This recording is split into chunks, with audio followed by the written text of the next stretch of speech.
Hi there again. So good to be with you. Bill Pfeiffer speaking from Mary's Field, a place where you'll always hear the truth as we gather it with wisdom, we think, and with prayer as well. And always good news because we always do try to speak the truth that really does transform our hearts. About 10 years ago, I was teaching Latin, and at the beginning of the class, as was my custom, I told a story. And then at the end of it, a little Chinese girl sitting in front of me, beautiful little girl, raised her hand and said, Mr. Pfeiffer, my mother always says to me, you're like a frog at the bottom of the well. You're like a frog at the bottom of the well. And what does she mean by all of that?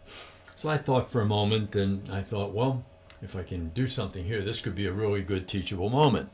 And first thing I did was translate it into Latin,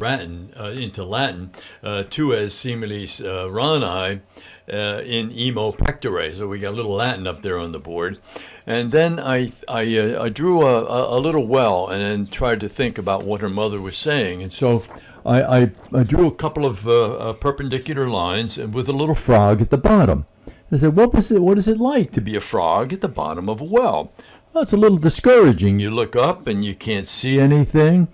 You say, boy, this is a heck of an existence, and there's not much exciting happening here in my life. And even if I can kind of move up the well even halfway, nothing much changes. And I've put a lot of effort into that to get up halfway up the well. And when I don't see any results, I say to myself, what am I doing here? You know, that nothing's changing in my life, and I'm still like a frog at the bottom of the well.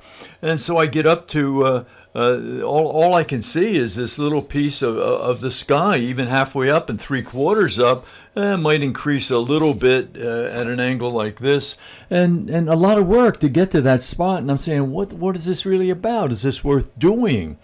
And then I say, well, somehow my mom doesn't like this, so I got to keep on going. And I get to the top of the 7/8, and boy, I start seeing more things. And then I get to the top of the well, and I say, oh my goodness, what a marvelous world out there. The sky is blue, there's green, there's rivers, there's beautiful mountains and rocks and all kinds of wonderful things. And I didn't even suspect that was there when I was halfway up the well, or 3/4 or even 7/8. But that whole world was there waiting for me. It's real and it's beautiful and it's wonderful. It took me time. I had to grow into it, kind of. But boy, what a wonderful thing I would have been missing if I remained at the bottom of a well, you know. And the question today is, where are you at if you're in your well, you know? Where is the frog at in your well? How is reality in your life? As I was doing this, I was thinking of Heraclitus about the 4th or 5th century BC, who said everyone uses their own experience as the measurement of all reality. And so on the board again, I said, gee, if all of your experience is just this big, that's how much reality you understand. If your experience is bigger and bigger and bigger, then your understanding and experience of reality is bigger and bigger. So it depends on our own willingness to be open to being transformed, to being changed, to being open to the reality around us. When we're little, the reality is this big. As we grow, it gets bigger and bigger. And hopefully, as you get older, wiser and more mature in that understanding of reality. And so Heraclitus, a person uses their own experience as the measurement of all reality. As promised, I always try to include a few things that are worth thinking about, but also a story as well. This is a true story, short story, but really nice. A few years ago at the Seattle Special Olympics, 9 contestants, all physically and mentally disabled, assembled at the starting line for the 100-yard dash. At the gun, they all started out, not exactly in a dash, but with a relish to run the race to the finish and win. All that is, except one boy who stumbled on the asphalt, tumbled over a couple of times, and began to cry. The other 8 heard the boy cry. They slowed down and looked back. Then they all turned around and went back, every one of them. One girl with Down syndrome bent down and kissed him and said, This will make it better. Then all 9 linked arms and walked together to the finish line. Everyone in the stadium, and there were about 40,000 people in the stadium, everyone stood, and cheering went on for several minutes.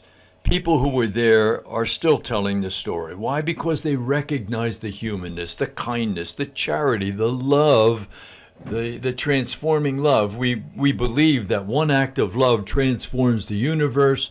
Oh, being present to something like this just has to get into your heart and help you to say, boy, that's what it's about. Here's real wisdom. Here's understanding. Here's real knowledge, the kind that transforms people and changes the world around them. If we believe in this unity now, we have to begin acting in a way that everything we do affects that unity.